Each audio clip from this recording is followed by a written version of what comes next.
ప్రభుత్వం అంటేనే ప్రభుత్వ సంస్థల్ని, ప్రభుత్వ వ్యవస్థలని కాపాడే బాధ్యతను తీసుకోవడం అని అర్థం. అలాంటి వాటిల్లో మొదటి రంగం విద్య, రెండో రంగం వైద్యం. మరి విద్య విషయంలో ఇప్పుడు పోతున్నటువంటి ప్రభుత్వ పోకడలు కానీ, వ్యాపార దృక్పథం కానీ ఒకసారి కానీ పరిశీలించినట్లయితే కంటికి చెమ్మ, గుండెకు బాధ కలుగుతాయి. ఎందుకంటే నాణ్యమైన విద్య అందాలంటే దేశంలో ప్రైవేట్ పాఠశాలను పూర్తిగా రద్దు చేయడం ఒకటే మార్గంగా కనిపిస్తోంది.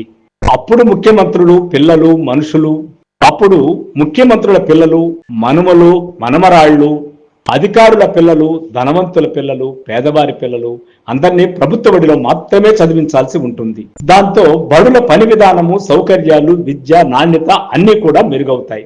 మండలానికి 6 నుండి 10 పాఠశాలలు పెట్టి మిగతా చిన్న గ్రామాలకు రవాణా వ్యవస్థ ఏర్పాటు చేయడం ద్వారా పాఠశాలల సంఖ్య తక్కువై సౌకర్యాలు మెరుగై విద్యా ప్రమాణాలను పెంపొందుతాయి. అక్కడ అన్ని చేయాలంటే ఉద్దేశం ఉంటే ఏమైనా చేయొచ్చు. మరి ప్రభుత్వాలకి ఆ సదుద్దేశాలు ఉన్నాయా అంటే వేల డాలర్ల ప్రశ్నలు తప్ప మరో సమాధానం మనకు దొరకటం లేదు. అయితే భారత రాజ్యాంగంలో పేర్కొన్నట్టు ప్రభుత్వమే అందరికీ నాణ్యమైన విద్యను అందించాలి. అది ప్రభుత్వం యొక్క బాధ్యత. విద్యను సేకరించే, విద్యను స్వీకరించే హక్కు ప్రజాస్వామ్యంలో పిల్లలకి ఉంది. ఏ దేశంలో అయినా పేదరికం పోయిందంటే, బాగా అభివృద్ధి జరిగిందంటే దానికి పునాది పాఠశాల విద్య, కాలేజీ విద్య, విశ్వవిద్యాలయ విద్య అనేది చారిత్రక సత్యం. కానీ మన దేశంలో ప్రభుత్వ పెద్దలు, రాజకీయ నాయకులు కాంట్రాక్టులకు ఇచ్చే ప్రాజెక్టు పనుల మీద ఉన్నంత శ్రద్ధ పిల్లలకు నాణ్యత కలిగిన చదువు ఇప్పించడంలో ఎప్పుడూ పెట్టలేకపోతున్నారు. దానికి కారణాలు అనేకం. అవి మీకు, నాకు, అందరికీ తెలిసినవే.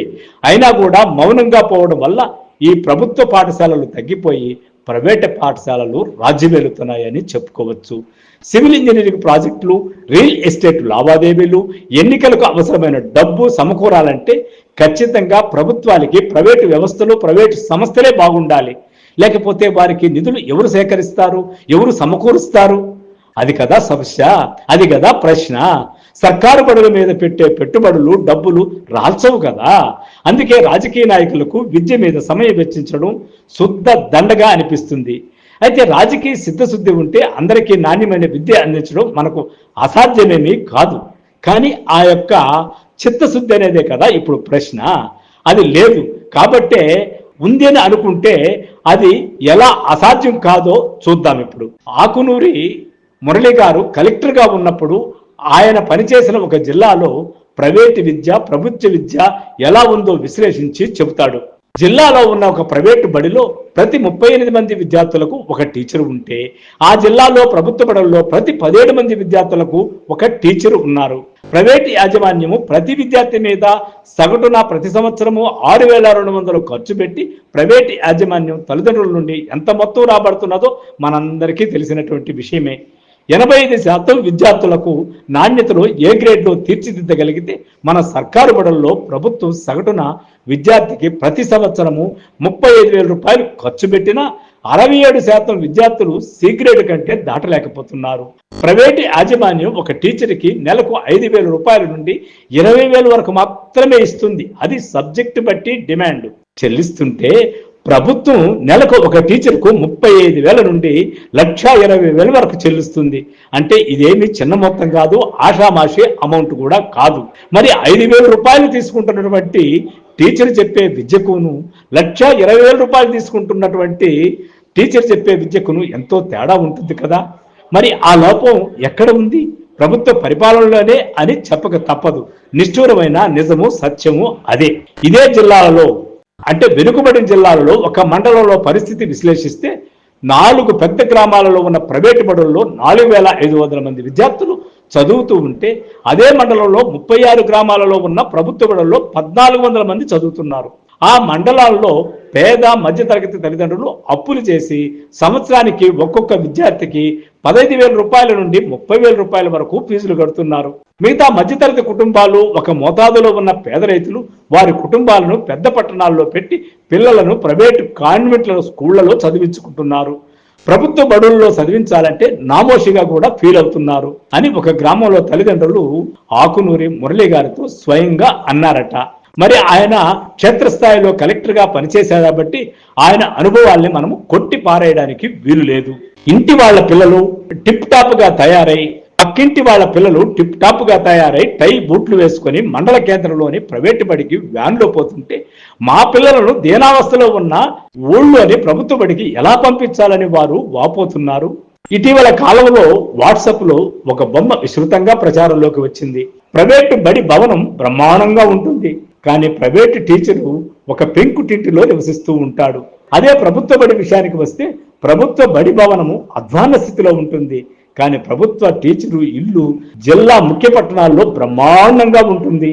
పరిస్థితిని అర్థం చేసుకోవడానికి చాలా చక్కని ఉదాహరణ ఇది. మరో సంఘటన ఏమంటే, ఆ మురళి గారు అంటే ఆ ఐఏఎస్ కలెక్టర్ గా పనిచేసినటువంటి సారు 16 సంవత్సరాల క్రితం చైనాకు వెళ్ళినప్పుడు గ్రామాలలో ఆయనకు కనిపించిన దృశ్యాన్ని ఇక్కడ ప్రస్తావిస్తున్నాడు. అక్కడ గ్రామంలో ఆధునికమైన భవనంలో ప్రభుత్వ బడులు, ప్రభుత్వం కట్టించిన భవనాలలో టీచర్లు నివాసం ఉంటున్నారు. అక్కడ ప్రభుత్వం 1950లలో ప్రాథమిక విద్య మీద పెట్టిన పెట్టుబడి శ్రద్ధ వల్లనే ఈ రోజు చైనా ప్రపంచంలోనే ఒక అగ్రగామి దేశంగా బాసిల్లుతోంది. మీరు ప్రభుత్వ బడులకు మీ పిల్లలను ఎందుకు పంపించరు అని నేను ఆ గ్రామాలలో తల్లిదండ్రులను అడిగితే వారు నాకు ఆ విషయాలని చెబుతుండేవారు. ఇంగ్లీష్ మీడియం లేదు, మరుగుదొడ్లు, శుభ్రమైన తాగునీరు, తరగతి గదిలో ఫర్నిచర్ వంటి కనీస సౌకర్యాలు కూడా ఉండవు, బోధనలో నాణ్యత ఉండదు అన్నారు. అంతేకాదు ఎల్కేజీ యూకేజీలు లేకపోవడాన్ని వారు ఎత్తి చూపారు. ఒక ప్రైవేటు బడి యజమాని ఎవరంటే కృష్ణారెడ్డనో శ్రీనివాసరావునో ఒక పేరు చెబుతారు. అదే మీ ఊరిలో ఉన్న సర్కారు బడి యజమాని ఎవరంటే ప్రభుత్వాన్ని చెబుతారు. ఇక్కడ సమస్యల్లా ఏమిటయ్యా అంటే, అదే కృష్ణారెడ్డో శ్రీనివాసరావో బడుల్లో విద్యా నాణ్యతకు సంబంధించి, బడిలోని సౌకర్యాలకు సంబంధించి తీసుకునే చర్యలు మనకు ప్రభుత్వ బడుల్లో కానరావు.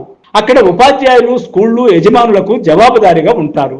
మరి ప్రభుత్వ బడుల్లో ఉపాధ్యాయులు ఎవరికి జవాబుదారీగా ఉంటారు అనేదే పెద్ద ప్రశ్న. కొంతమంది అనొచ్చు వారు ప్రభుత్వానికి జవాబుదారీతనం వహించాలి అని, కానీ ఇక్కడ 2 ప్రశ్నలు ఉద్భవిస్తున్నాయి. ఒకటి, విద్యకు సంబంధించినంత వరకు ప్రభుత్వం కనబడని ఒక విచిత్ర వ్యవస్థ. 2, ప్రభుత్వానికి ఉపాధ్యాయులు భయపడుతున్నారా లేక ఉపాధ్యాయులకు ప్రభుత్వాలు భయపడుతున్నాయా అన్నది. దీనికి పరిష్కార మార్గంగా తల్లిదండ్రులను సమీకరించి కమిటీగా ఏర్పరిచి ఆ కమిటీలను పటిష్టపరిచి వారికి బడి పరిపాలనలో భాగస్వామ్యం కల్పించి ప్రతి తల్లి తండ్రి ప్రతి విద్యార్థికి సంవత్సరానికి 1000 రూపాయలు స్కూలు కార్పస్ ఫండ్ కింద కట్టించగలిగితే తల్లిదండ్రులకు ఉపాధ్యాయులను ప్రశ్నించే అధికారం వస్తుంది. విద్యా నాణ్యతను సమీక్ష చేసుకునే సామర్థ్యం సహజంగా కనిపిస్తుంది. ప్రజల భాగస్వామ్యం లేకపోతే ప్రభుత్వం ఎంత డబ్బు ఖర్చు పెట్టినా ప్రభుత్వ బడులు బాగుపడవు. ప్రభుత్వం ఖర్చు పెట్టే ప్రతి రూపాయి తల్లిదండ్రుల కమిటీ ద్వారానే ఖర్చు పెట్టించగలిగితే పనుల నాణ్యత వేగం పెరుగుతుంది. పాత తరంలో ప్రైవేటు బడులు లేని కాలంలో గ్రామీణ ప్రాంతాలలో ప్రభుత్వ బడులలో నాణ్యత, ఉపాధ్యాయుల్లో దృఢ సంకల్పం బాగా కనబడేవి. అప్పుడు గ్రామంలోని మోతుబరులు, అక్కడే నివసించే ప్రభుత్వ ఉపాధ్యాయులు, ప్రభుత్వ ఉద్యోగులు వారి పిల్లలను ప్రభుత్వ బడుల్లోనే చదివించేవాళ్ళు. వారు శ్రద్ధగా బడిలో జరిగే కార్యక్రమాల నాణ్యతను పరిశీలించేవారు కూడా. ఉపాధ్యాయులు జవాబుదారీగా ఉండేవారు. అమెరికాలోను యూరప్ దేశాలలోనూ స్కూల్ డిస్ట్రిక్ట్ అనే విధానం ఉంటుంది. అంటే ఆవాసంలోని పిల్లలందరూ ప్రభుత్వ బడుల్లో విధిగా చదివించాలి. అక్కడ రెసిడెన్షియల్ స్కూళ్లు చాలా తక్కువగా ఉంటాయి. మన ఊరికి దగ్గరలోనే మంచి స్కూల్ ఉన్నట్లయితే దూరంగా ఉన్న గురుకుల పాఠశాలకు పిల్లలను పంపాల్సిన అవసరం ఉండదు. నాణ్యమైన విద్యకు ఖరీదైన గురుకుల పాఠశాలల పరిష్కారమే కాదు. గురుకుల పాఠశాలలో చదివే పిల్లలు వారి బాల్య హక్కులను తల్లిదండ్రులు పిల్లలతో గడపాల్సిన సంతోష కాలాన్ని కోల్పోతున్నారు. దేశవ్యాప్తంగా అన్ని రాష్ట్రాలలో అన్ని తరగతులకు ఇంగ్లీష్ మీడియంను తక్షణమే ప్రవేశపెట్టవలసిన అవసరం ఎంతైనా ఉంది.